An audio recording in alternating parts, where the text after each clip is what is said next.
పొద్దున్నే షాప్లో ఇవాళ కొబ్బరి కర్జకాయలు అయితే స్టఫ్ కలిపేస్తున్నా. కొబ్బరి కర్జకాయలు చేయాలంటే మెయిన్ కావాల్సింది స్టఫ్ కదా. పిండి అయితే పెద్దమ్మ కలిపి పెట్టేశారు పక్కన. నేనైతే దాంట్లోకి స్టఫ్ కలుపుతున్నా.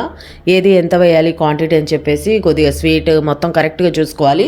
అందుకే ఫస్ట్ బొంబాయి రవ్వ ఆల్రెడీ ఒక 3 ప్యాకెట్లు కట్ చేసి వేసేసారు. నేనైతే ఒక ప్యాకెట్ వేసా. తర్వాత కొబ్బరి తురుమ కూడా వేసేయాలి. ఇందులో పంచదార అలాగే యాలుక్కాయ పొడి ఈ 3 బాగా మిక్స్ చేసి టేస్ట్ అయితే చూసి పక్కన పెట్టుకోవాలి. ఇంకా నేనైతే బల్క్లో కాబట్టి ఎక్కువ కదా ఆర్డర్, అందుకే పెద్ద దాంట్లో అయితే కలిపేస్తున్నా టబ్బులో వేసి. లేకుంటే కొద్దిగా తక్కువే కలుపుతాము. ఇంకా ఆర్డర్ కదా ఇంత మటుకు కలపాలి.